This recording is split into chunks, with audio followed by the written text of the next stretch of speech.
like a childhood trauma of some kind.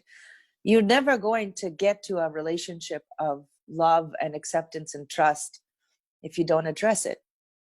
And so that I wanted to understand what it is about addressing the Nakba that is so terrifying and so foundational. So that's the audience that saw it. Thank you. There comes a question from the audience. Actually, I feel like because we're such a small group, even though we said we would do all of them the same, I feel like actually people can also ask their own questions if they like to do that. So Noah, I unmuted you, I think. Yes, hi, I'm Noah. And I guess following up the first question, I was wondering if there were people in Ariel, in the community where you grew up, that saw the movie or were somehow exposed to its content, and if you engaged afterwards in some kind of dialogue with them afterwards, and what was it or how was it? Yeah, no, unfortunately they didn't. There's in Ariel, there's a matnas, like a community center where you can watch movies, and they wouldn't show it. And the people I knew refused to see it. So that's the dream, to get them to see it, for sure. And most of my family hasn't seen it. So. Mm-hmm. Well, about half. Those are good odds. No, I'm joking. Ironically, my mom saw it, and mm-hmm. and my mom actually moved a lot politically. Mm-hmm. Wow. Wait, don't skip to my last question. I'm gonna pick on something pick up on something you said until there will be more questions in the audience, and please feel free also to ask them yourselves then. You said that people said that it's wrong, and I wonder, okay, so Tikva, I think, is the name of the woman in the very beginning, this older lady who speaks about the narrative wasn't a narrative of being a victim, it was admiration of power, which I guess are somehow related. She speaks about admiration of power as like why maybe she wasn't feeling guilty, or no one was feeling guilty, or they didn't really like, or feeling uncomfortable in that moment. And I wonder if admiration of power is something that what she means by it is something that is still exists today in the Jewish Israeli society. And what are the images that maybe, like if it was then, I don't know what this power was that they were admiring then, of like being a new Jew, if this mechanism still exists today, and what does that maybe look like? Big question. Anyone? Sorry. And then how do you bring world peace? Right. And what are the mechanisms, and how do you take I mean, please feel free to answer shortly. I already see there's a next question, but like if something pops to your mind, I'd love to hear your input on it. Maybe there's somebody who has an answer. The only thing I can say about that, it's that when I started working as a journalist, the word Nakba was unheard of. And when I was telling people what my movie is about, because I read Ilan Pape, and my mind was blown, and I thought, oh my God, I have to tell everybody about Ilan Pape. And I quickly discovered that it's not a lack of information. It's very powerful systems of obfuscation and denial. But in any case, when I was starting out, the word Nakba was very difficult to discuss. And if you did discuss it, people would say, Ma, what? Unbelievable. There's no way that 2/3 of the Palestinians were expelled. No way. And then Avigdor Lieberman proposed his amazing Nakba law, and the Nakba became a word in Hebrew, and Zochrot became a popular topic on the news. And by the time I left, the conversation became closer to, okay, fine. Yes, we expelled a lot of them. Yes, we destroyed everything. Maybe we're the colonial power here, but so what? We won, and this is our place now. And every nation that has a nation wins it through struggle, and whatever you need to do, you do. And if they won, they would have done the same thing to us. So it's good that we have all the tanks and all the nuclear weapons, because we can do it to them. And that's kind of the place we're in, and it's fine. I mean, Stanley Cohen, who a lot of my work is thanks to, and he studied colonial collective denial, and he really did most of the thinking about it. He talks about these phases of denial, with the, we didn't know, okay, maybe we knew something, but it's not as bad as it sounds. Okay, it's as bad as it sounds, but it's what did you expect? And in the end, it's like, well, it was justified. If it's not us, it's them. And in the end, eventually you get to a place where the ego takes a second seat, and you have to kind of seriously look at, well, what does that mean? And I think until the Palestinian population, until the Israeli population understands that we're not going anywhere, even if apartheid ends, and neither are the Palestinians, the denial is going to be very powerful. As for everything else that you asked, I'm sure that we have collectively enough brain power to run a small engine. So maybe somebody else can chime in. I don't know. Thank you. Livnat, go for it. And yeah, I mean, obviously these are definitely also, these are processes and larger scales, but thank you for your input on that. And I hope we can keep working on these questions together. Livnat. First of all, I'd like to thank you for the film. It was really interesting to watch and very well done. And the thing that I liked most about it is the way it shows in a very clear way how all those processes of forgetting, not seeing, not hearing, not remembering are so embedded in even in our senses, that there is a moment that you say, I was here at my childhood at Ariel, but I never heard the muezzin up until now. So I was, my question is actually twofolded. First, I would like to ask what was the journey that you have had to do in order to change your perspective and to see those things, to hear them and so on. And also, maybe it continues the question of Judith or things that you've just said, but in sociological theory, we tend to think that when oppression becomes more visible, like through laws and sanctions and so on, it means that the thing that you want to hide is more threatening, so that all those norms, social norms, are actually starting to not to be so strong, that they start to crack.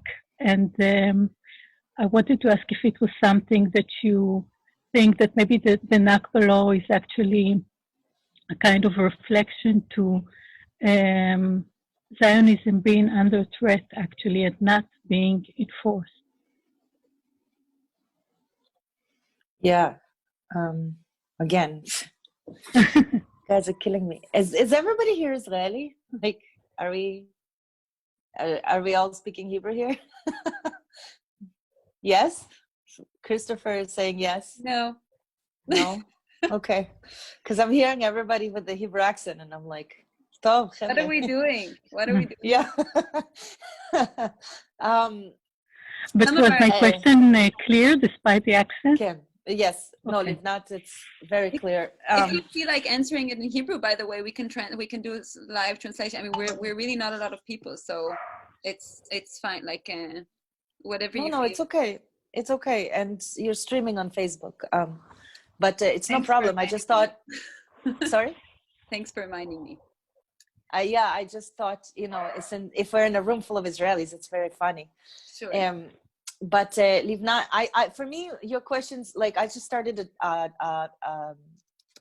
doctorate, PhD, 2 years ago, because I want to understand exactly what you're talking about.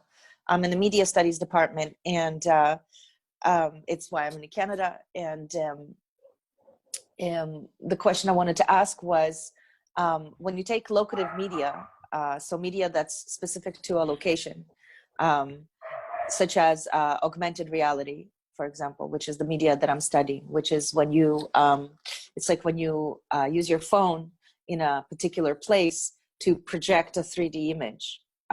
And there's all kinds of ways, like IKEA, you can do it for IKEA.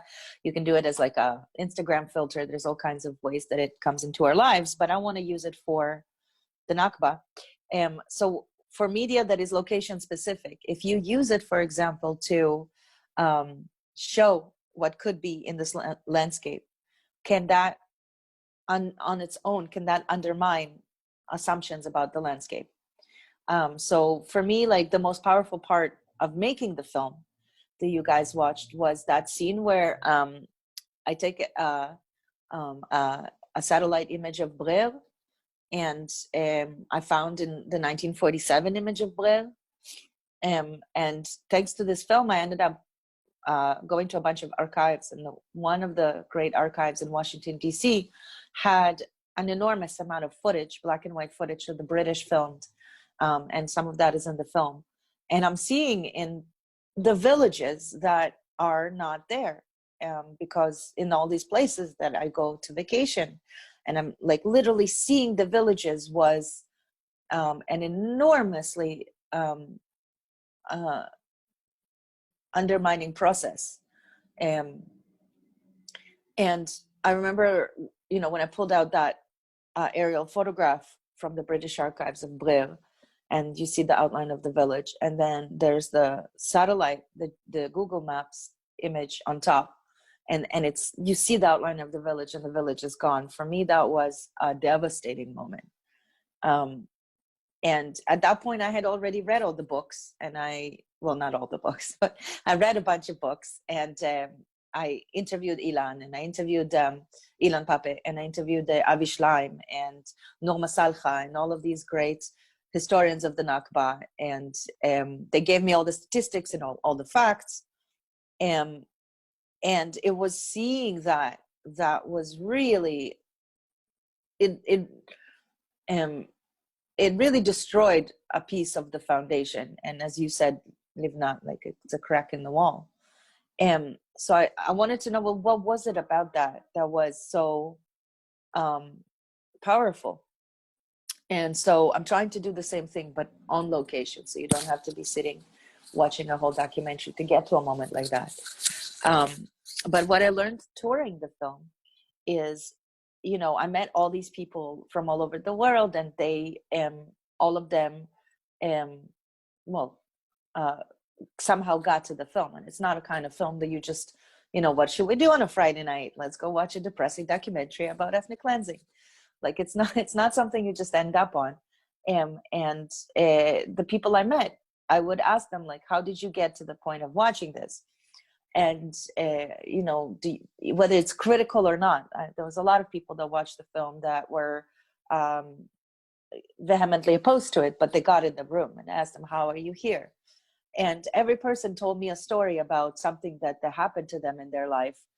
And it was never like, I was,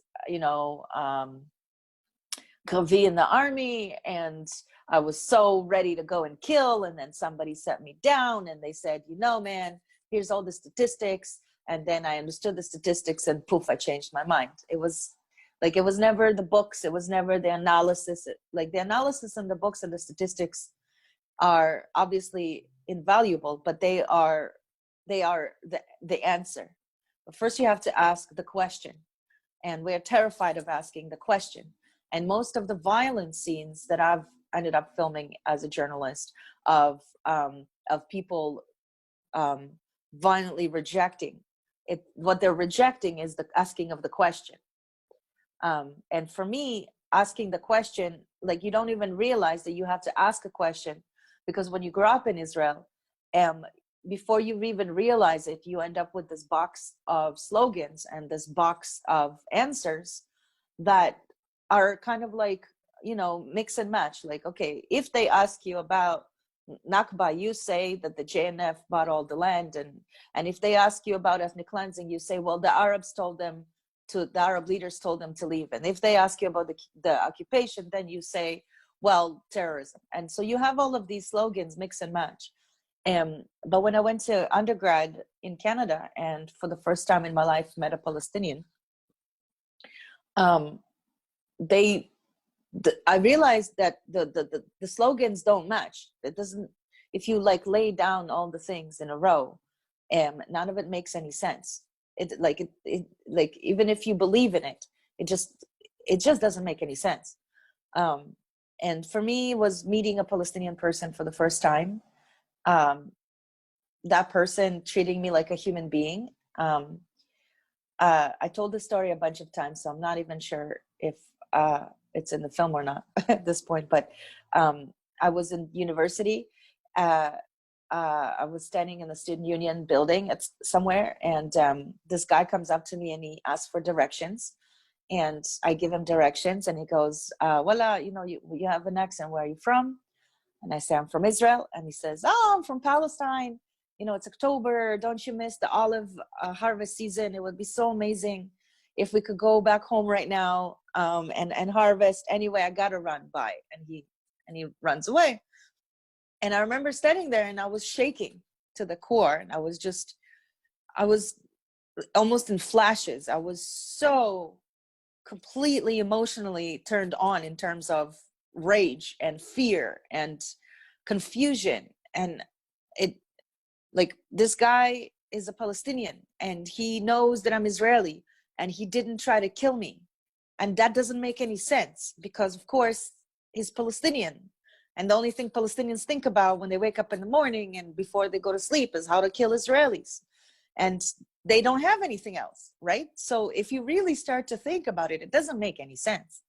The only thing, like, you know, the only thing Israelis that are, you know, average Israelis, when I tell them, you know, I work in the territories, I work in Palestinian territories, the only questions they ask is, aren't you afraid they're gonna kill you? Like, all the questions that you expect, because the only thing that we know is that we have a conflict with them, but we don't know what do they buy in a grocery store when they go to the grocery store, you know, where do they live, what do they want, you know, normal human life. And so for me, and I think that for a lot of the people I met, it was the personal stuff that got them to undermine that crack. As to the question of sanctions and whether that's a sign that Zionism is vulnerable, I think the fact that all it takes is a few questions for such rage is a direct manifestation of the fact that Zionism is incredibly vulnerable. And we saw, you know, when the BDS, the Boycott, Divestment and Sanctions movement, got so many successes in Europe, Netanyahu sent his Minister of Finance and his Minister of Defense to Africa and Asia to prop up the economy based on so many contracts that were lost. And, you know, based on the last assessment that they did, there were millions and millions of euros and dollars lost in, not just in direct boycotts, but in the non-involvement of major companies in the Israeli industry. And that non-involvement had a lot to do with European law changing and pressure. And so the result of that was that Netanyahu saw an opportunity to strengthen up his regime, his support to regimes that match Israel's regime. So India and Kenya specifically are two places where he sent his Minister of Defense and his Minister of Finance in order to prop up those relationships. So all that really happened in the whole world is that some questions started getting answered. You know, nobody attacked Israel. There was no carpet bombing. In the concrete sense of the things, it was raising of questions. So if if this idea is this vulnerable, that even the smallest shaking collapses it to the point where they have to form an arms trade with the likes of Modi. I think that speaks for itself. So I don't know if I answered your question, Livnat, but that's how I see it.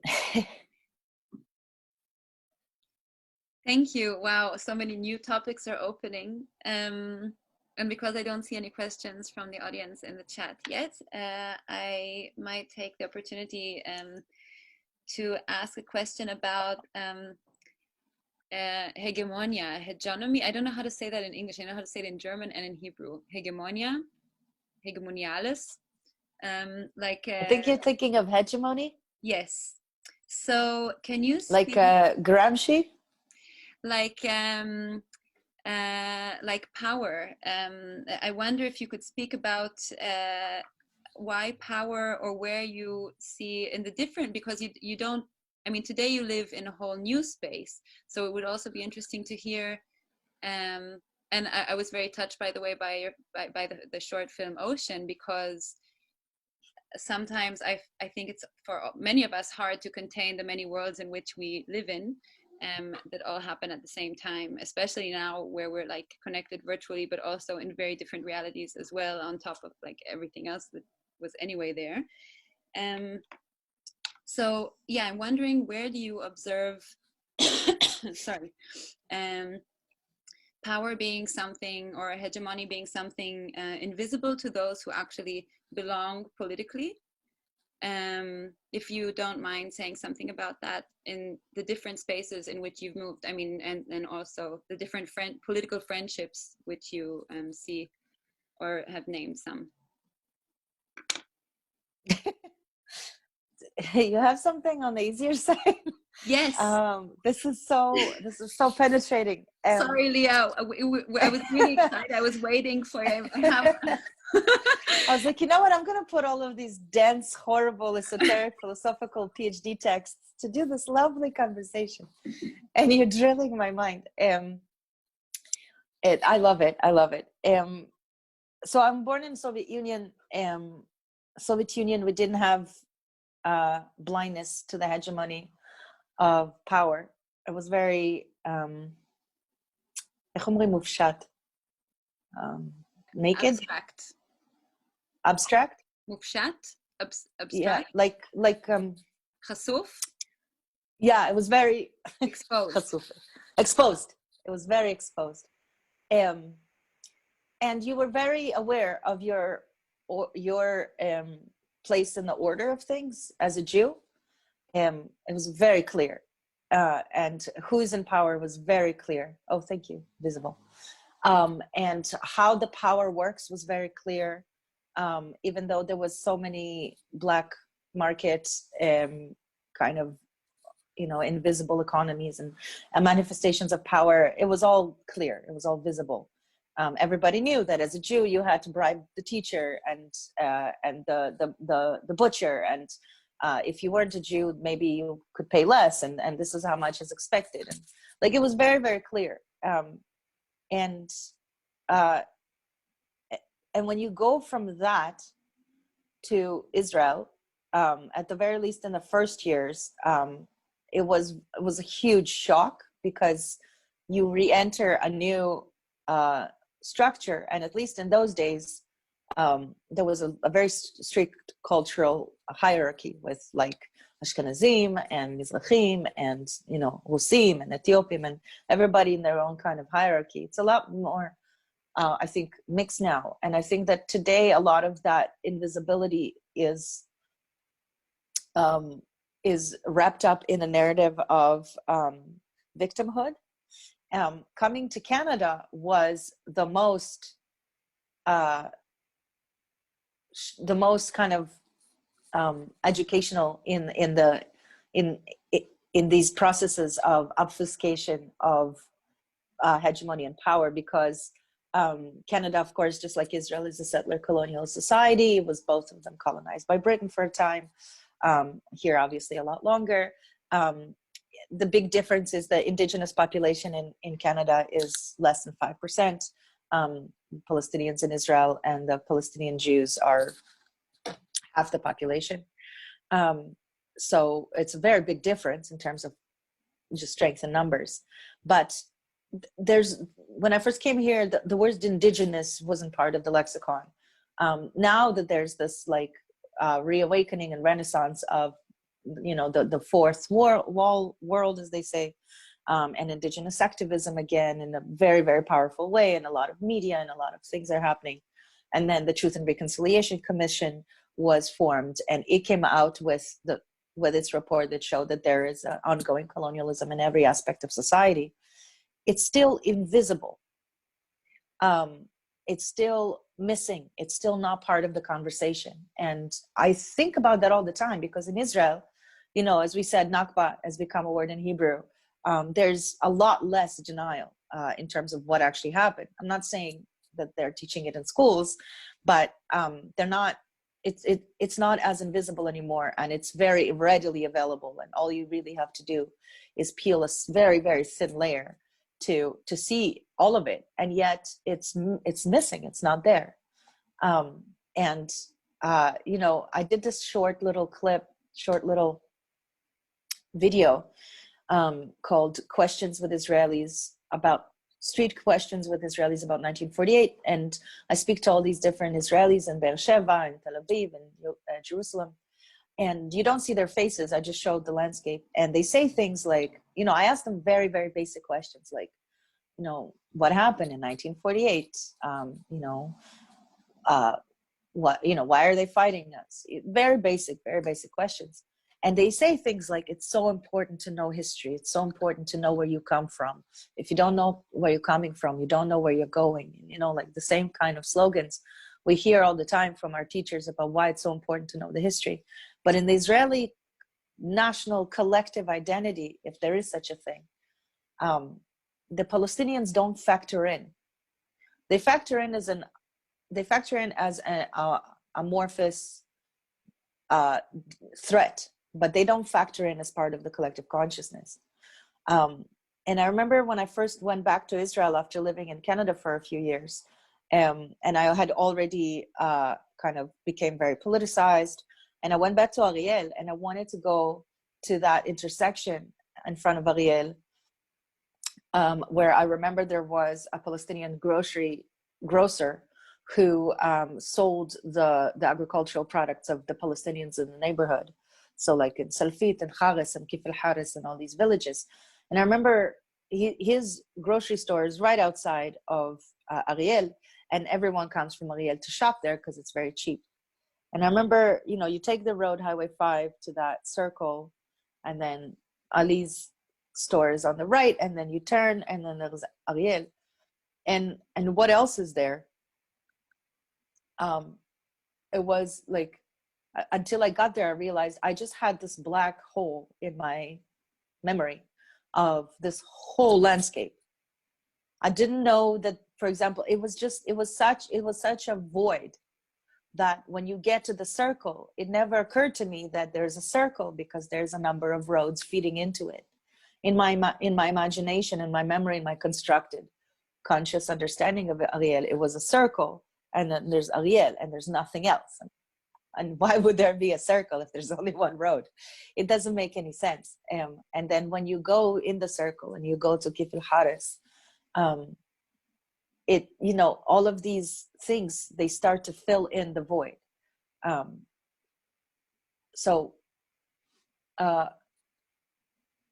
The way that I understand that, until you fill in the void, the hegemony is not undermined.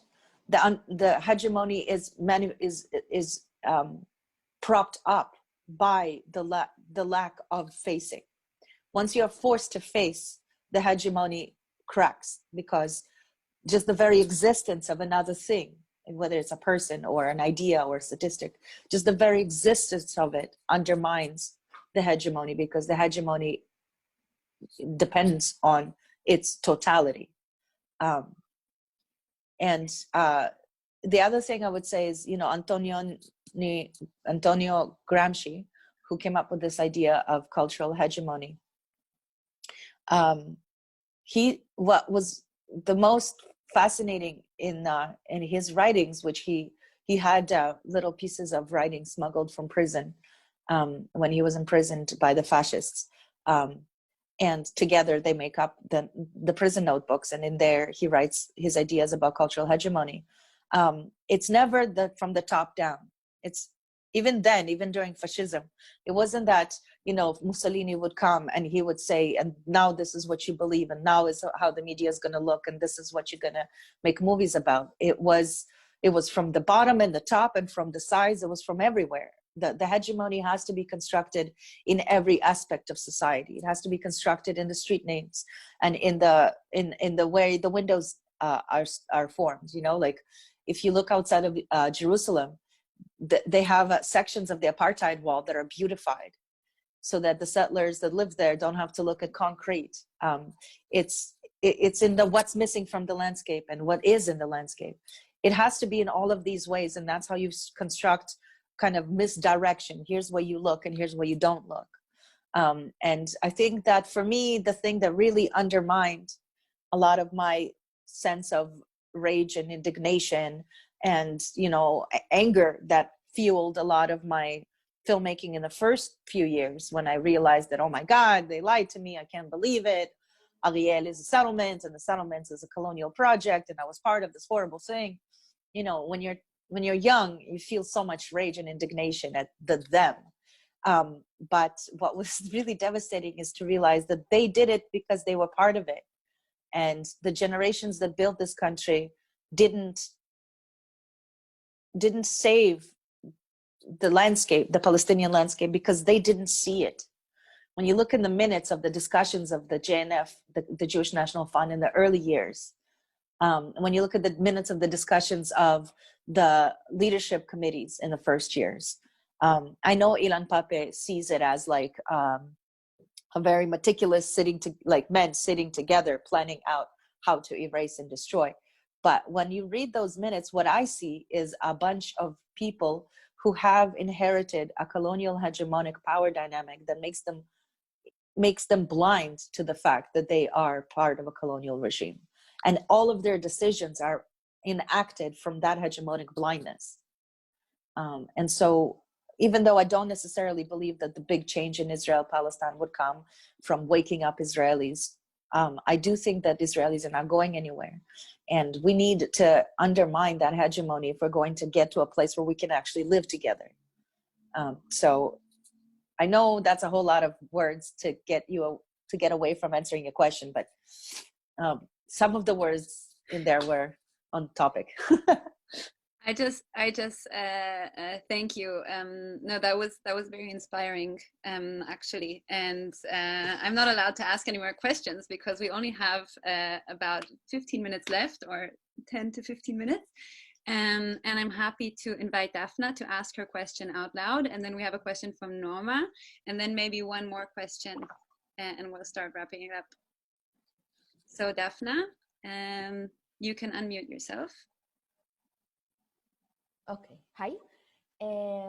So I wanted to ask actually something about the making of the film itself. There are a lot of scenes that, do you hear me? Mm-hmm. Yes, okay. So it seems like you made the choice of being present in many of the scenes in the film. And of course, there's also the voiceover. But my question is why it seemed like it was very important for you to also be like visible, present in the film. So I wanted to ask you about that. Yeah. So when you guys don't have tough intellectual questions, you have tough psychological questions. I love it. So this is going to be funny, but I filmed an entire film without myself in it.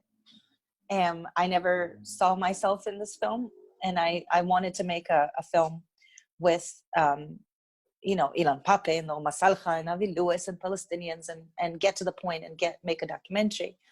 And I filmed, I don't know, something like 80 hours of footage. of that stuff. And I was sitting there watching it, and it was just so boring.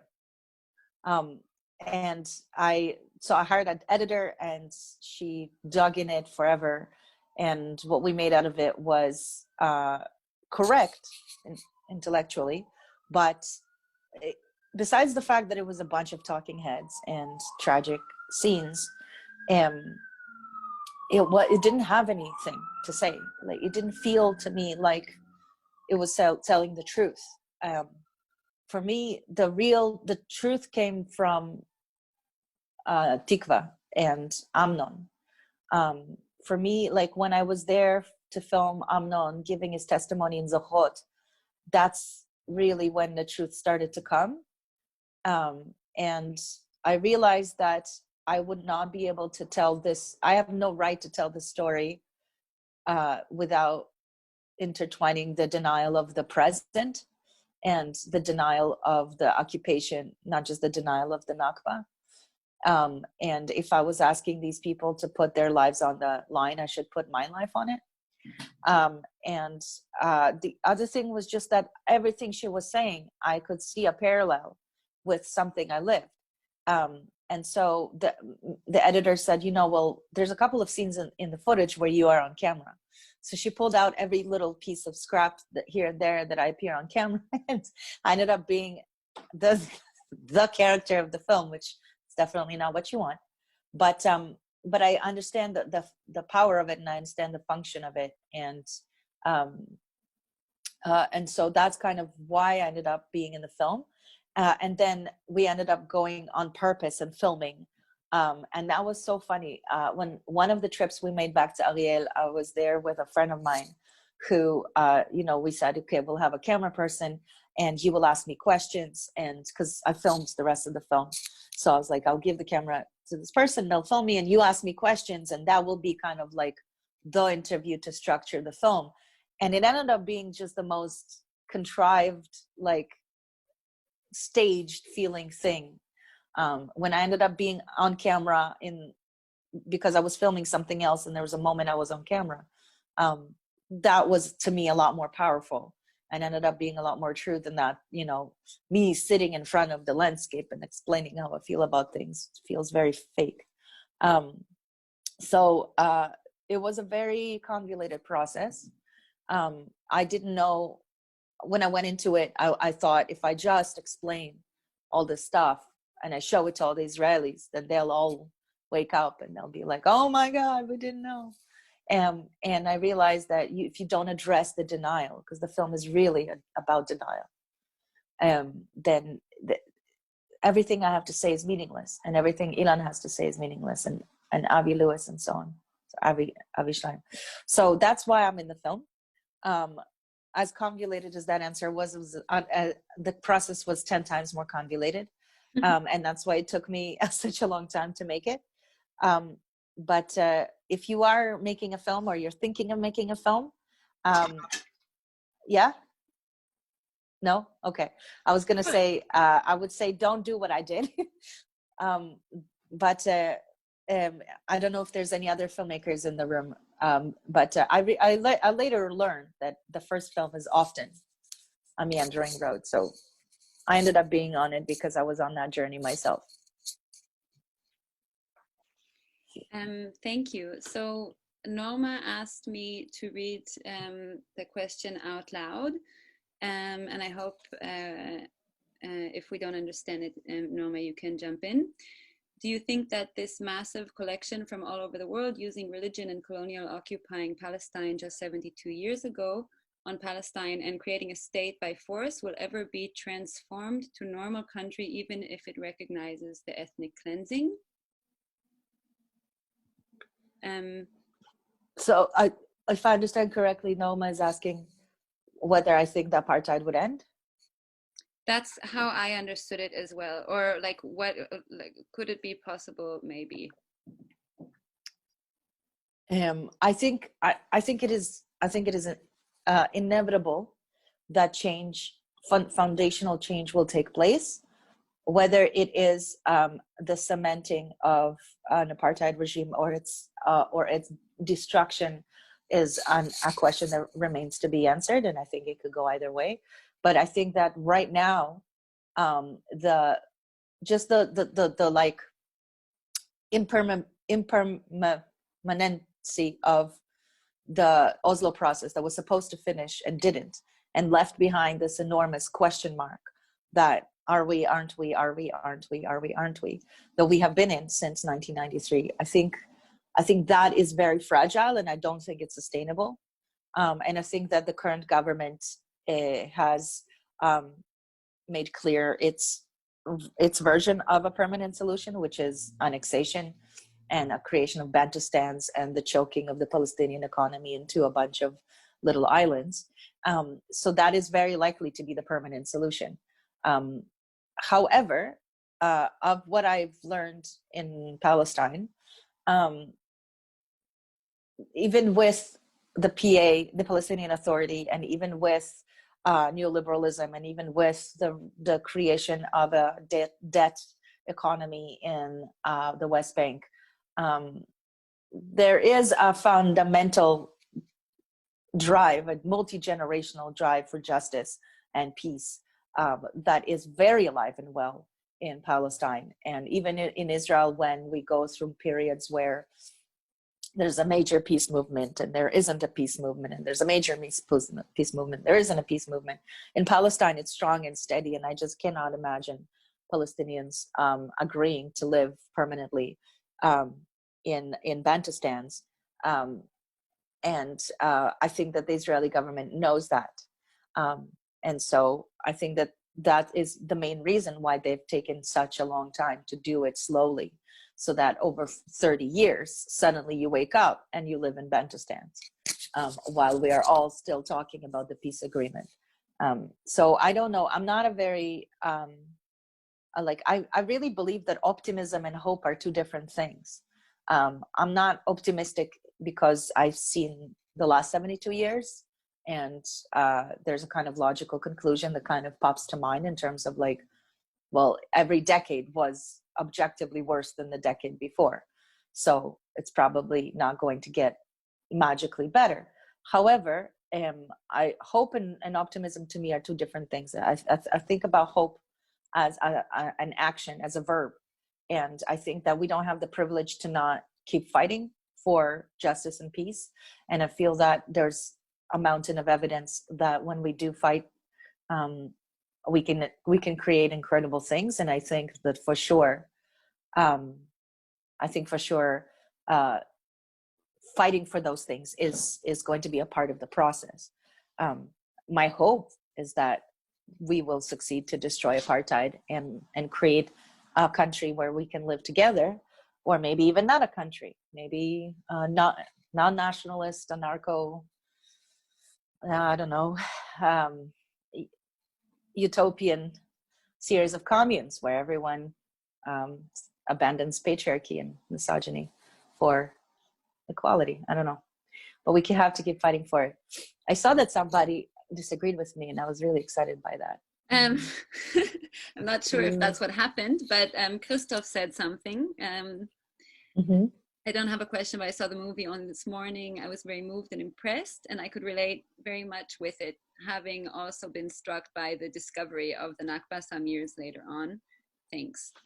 Yeah, I think we can all relate also to that. And you're right. So now I have the problem of we're supposed to finish in a few minutes. Do you want to take this comment that was a reaction of the person who asked the question to what you just said before we close up?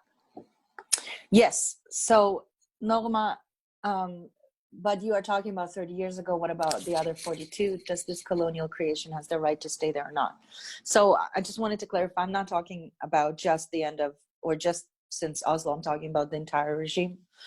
And beforehand, you know, this year in 2020, a Canadian Jewish scholar who works at Harvard, he published a really important book called Theodor Herzl, The Charismatic Leader. And it's, I would say, the most authoritative biography of Theodor Herzl. And he hired an army of graduate students, and he went through every single piece of paper and image and reference that exists about Herzl. And the book is incredible. And there's this amazing quote in somewhere in page 130 something where Herzl is trying to convince the Jews of Europe that colonialism is a wonderful movement. It's the future of Europe, and it's what we should be a part of as self-respecting Europeans. And he gives this speech in 1898 that is just could have been from the mouth of a British colonialists themselves. And so the kind of it becomes very clear that even though it went in many different directions, Zionism, political Zionism, as it was dreamt up by Herzl and others, and the way that it transformed spiritual Zionism into a political movement, is a colonial process. Do states have the right to colonize other states? Do peoples have the right to steal and erase others? I mean, I think I'm not the right person to answer whether colonialism has a right to exist or not. I think, if you ask the Greeks, do you have the right to colonize? They would have said yes. If you ask Israelis, do you have the right to colonize? They would have said yes. But if you ask the victims of colonialism, of course, they would say no. But I don't believe that political movements or states have rights to exist. I think that they do. Does Germany have a right to exist, or does Canada? I mean, all these countries, all these national fabrications are built on destruction. I think that when we get into the question of does Israel have a right to exist, we are distracting the conversation from the point, which is what is Israel and what is Palestine. And we end up in a back and forth. We end up in a circular kind of conversation. In the end of the day, I feel feeds a kind of politics of puritanical vision where it sharpens and sharpens and sharpens the argument to the point where you're left with 10 people that agree with you. And my intention and most of the work that I want to do is looking at the right and looking at the banal average Israeli denial rather than arguing against people that I more or less agree with. So I don't know about the right to exist. Maybe it has a right to exist. Maybe it doesn't. Maybe history speaks for itself. I don't know if that's the point. I certainly don't think I have the right to decide whether it has a right to exist or not.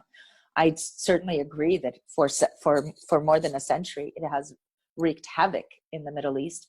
And I think that we're here today to think about how to transform that into a place where we can live together and destroy those dynamics of subjugation and hegemony.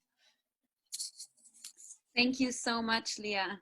Beautiful last words for our opening session of the October program of School for Unlearning Zionism.